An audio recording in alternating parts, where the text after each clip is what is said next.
Bismillahirrahmanirrahim. Assalamu alaikum. Welcome to the Gohar Publishers. Our slogan is redefining the geography of education for through digital resource for conceptual learning. My name is Hasib Yamin Khan, and today I will teach you the exercise 3.4. 3.4 exercise में जाने से पहले हम इसके कुछ देखेंगे details कि इसके अंदर क्या क्या डिफाइन किया गया है ताकि हमें एक्सरसाइज में आसानी रहे। इन स्लाइड्स को देखने के बाद हम क्या जान जाएंगे कि हाईएस्ट कॉमन फैक्टर होता क्या है। हम सबसे पहले तो ये देखेंगे कि हाईएस्ट कॉमन फैक्टर क्या होता है। दूसरा हम ये देखेंगे कि highest common factor by prime factorisation method के जरिए हम इसको कैसे रिजॉल्व कर सकते हैं। तीसरे स्लाइड में ये देखेंगे कि HCF जो हाईएस्ट कॉमन फैक्टर है उसको लॉन्ग डिवीजन मेथड के जरिए कैसे हम हल कर सकते हैं। तो आइए इसका आगाज करते हैं जी। सबसे पहले तो HCF जो है, HCF की फुल फॉर्म है हाईएस्ट कॉमन फैक्टर। इसको शुरू करते हैं। Let us find the factor of 12 and 18। एक आपको मैं एग्जांपल के जरिए इसको समझाऊंगा तो आगे इससे आपको ज़्यादा क्लियर हो सके। फैक्टर ऑफ 12 देखें, उसने क्या कि आज हम सबसे पहले फैक्टर लेते हैं 12 और 18 के। जब हम 12 और 18 के फैक्टर ले रहे हैं तो हम सबसे पहले किसके फैक्टर लेंगे, 12 के। 12 के जब हम फैक्टर लेते हैं 12 के पॉसिबल फैक्टर क्या क्या बनते हैं, 1 है, 2 है, 3 है, 4 है, 6 है, 12 है। मीन्स ये जो नंबर है ये सब 12 को डिवाइड करते हैं। 1 भी डिवाइड करता है, 2 भी डिवाइड करता है, 3 भी डिवाइड करता है, 4 भी डिवाइड करता है, 6 भी करता है और 12 भी डिवाइड करता है। फैक्टर्स ऑफ 18 के फैक्टर कौन से हैं। 18 को 1 भी डिवाइड करता है, 2 भी करता है, 3 भी करता है, 6 भी करता है, 9 भी करता है और 18 भी करता है। अब हम इसमें देखें कि कौन से फैक्टर्स ऐसे हैं जो इन दोनों में सेम है। तो वो हमने देखा कि इसमें 1 एक ऐसा फैक्टर है जो दोनों में सेम है, 2 एक ऐसा फैक्टर है जो दोनों में सेम है, 3 एक ऐसा फैक्टर है जो दोनों में सेम है और 6 एक ऐसा फैक्टर है जो दोनों में सेम है। 4 ऐसे फैक्टर हैं जो 12 और 18 में सेम है। देखें, अब नीचे हम इसको देखते जाते हैं। It can be observe that, इस चीज़ का मुशाहिदा किया जा सकता है कर सकते हैं that 1, 2, 3 and 6 are the common factors of 12। 1, 2, 3 और 6 ये कॉमन फैक्टर हैं किसके, 12 एंड 18 के। बट लेकिन 6 is the largest factor among them. लेकिन जो 6 है वो इनमें सबसे बड़ा फैक्टर है जो दोनों को एग्जैक्टली डिवाइड करता है और कोई रिमाइंडर नहीं छोड़ता। Hence 6 is known as the highest common factor of 12 and 18। तो हम क्या कहेंगे, इधर 12 और 18 का जो हाईएस्ट कॉमन फैक्टर है वो क्या है, 6 है। Sometimes it becomes very difficult, कहते कभी कभार बड़ा मुश्किल हो जाता है to write all possible factor of a number, के किसी भी फैक्टर के तमाम पॉसिबल फैक्टर लिखना। कोई बड़ी टर्म आ जाए, जिस तरह 521 आ जाए इसी के से, तो इसके फैक्टर लिखना बड़ा मुश्किल हो जाएगा, कोई भी रैंडमली नंबर आ जाए। Hence to solve this problem, तो इस चीज को हल करने के लिए हम क्या करते हैं, we use the following 2 methods. हम 2 तरीकाकार इस्तेमाल करते हैं to finding the HCF of a given number. जब हमारे पास कोई ऐसी सिचुएशन आ जाए जिसमें नंबर काफ़ी बड़ा है या 1028 कोई नंबर है, हमने जब इसके पॉसिबल फैक्टर्स बनाने हो तो ये एक बड़ा लंबा प्रोसीजर हो जाता है। इसका अगर हमने HCF निकालना हो तो हम हमने उस चीज़ को आसान करने के लिए हमने 2 तरीके देखे हैं जो इंट्रोड्यूस हुए हैं। वो कौन से हैं, एक प्राइम फैक्टराइजेशन मेथड है और एक लॉन्ग डिवीजन मेथड है। हाईएस्ट कॉमन फैक्टर ऑफ 2 और मोर नंबर इज ग्रेटर नंबर।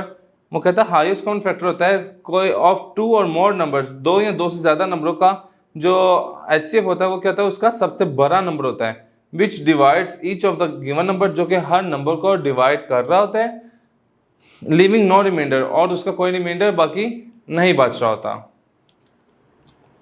जी, शुरुआत करते हैं HCF by prime factorisation method से। प्राइम फैक्टराइजेशन मेथड क्या होता है, प्राइम फैक्टराइजेशन मेथड हमने पिछली एक्सरसाइज में देखा, अब इसको हम दोबारा देखते हैं। We can find the highest common factor of 2 or more than 2 numbers by prime factorization। वो कहता है हम प्राइम फैक्टराइजेशन से किसी भी 2 या 2 से ज़्यादा नंबरों का फैक्टर मालूम कर सकते हैं। टू अंडरस्टैंड दिस मेथड, कहते हैं इसको अंडरस्टैंड करने के लिए लेट अस कंसीडर नंबर 48। हमने कहा कि एक कोई number 48 and the other number is 36 and the third one is 40। एक नंबर हमारा 40 है, एक 36 है और एक 48 है। एंड फाइंड देयर HCF, और हम इसका HCF लेके देखते हैं।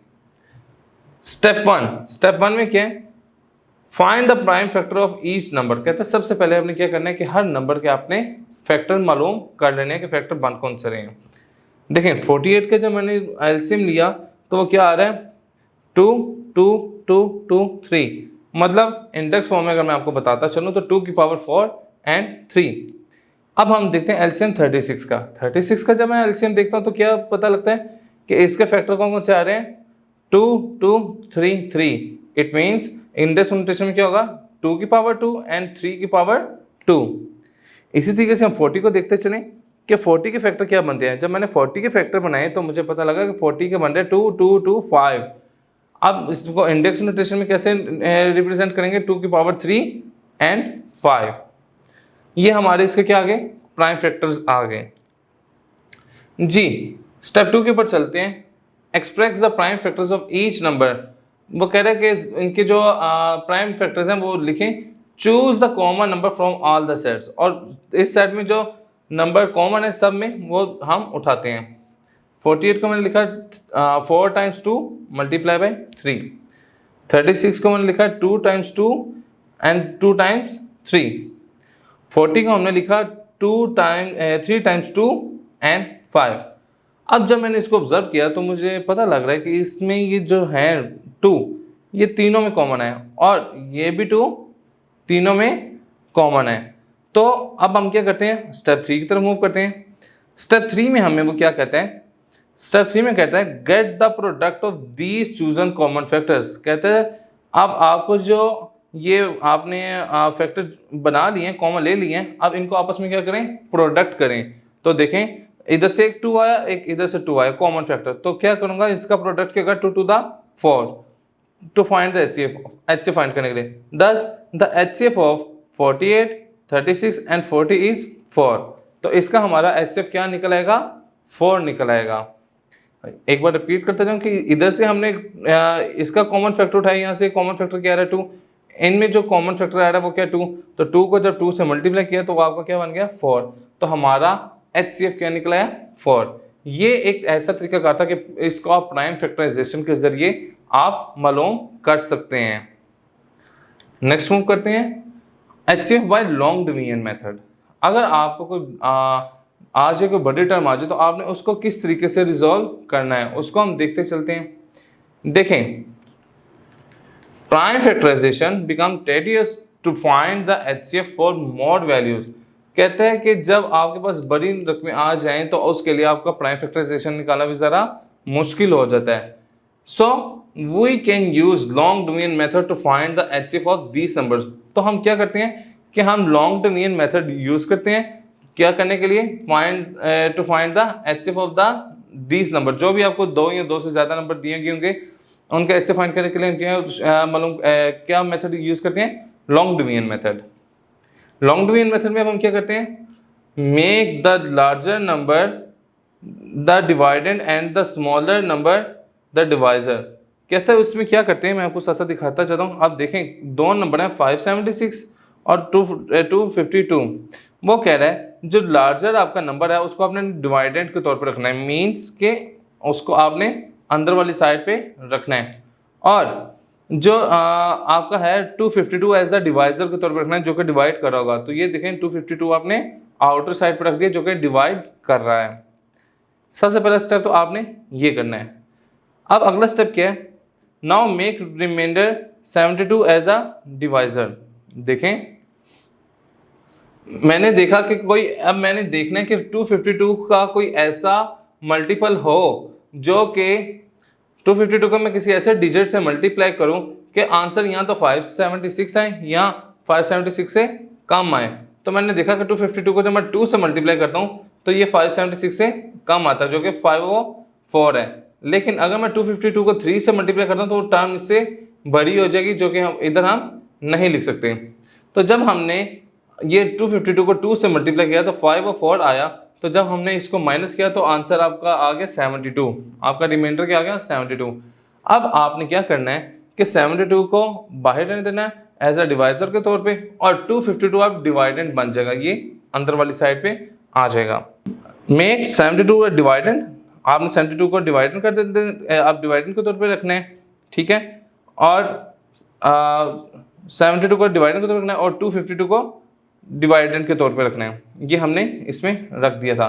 अब देखें 72 को अब आपने उस डिजिट से मल्टीप्लाई करना है कि या तो वो आंसर 252 के बराबर है या इससे छोटा है।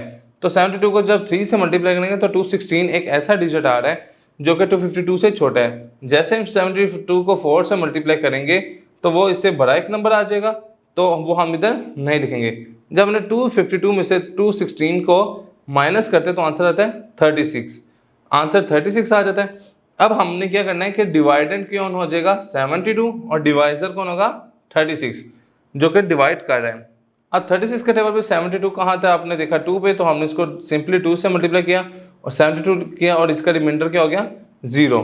तो लास्ट में जो आपका नंबर होगा वही आपका हाईएस्ट कॉमन फैक्टर होगा। इसको देखें, मेक 72 डिवाइडेंड, हम उसको डिवाइडेंड बनाए एंड 36 रिमाइंडर आ गया था, 36 remainder divisor here for the divisor 36 remainder 0। जब हमने 36 को डिवाइजर रखा, 72 को डिवाइडेंड के तौर पर रखा, तो हमारा रिमाइंडर क्या आ गया 0। The divisor 36 is the highest common factor of 252 and 576। तो 36 क्या आ गया 252 का और 576 का हाईएस्ट कॉमन फैक्टर आ गया। तो यही हमारा रिक्वायर्ड आंसर होगा कि आपका HCF क्या निकला है 36।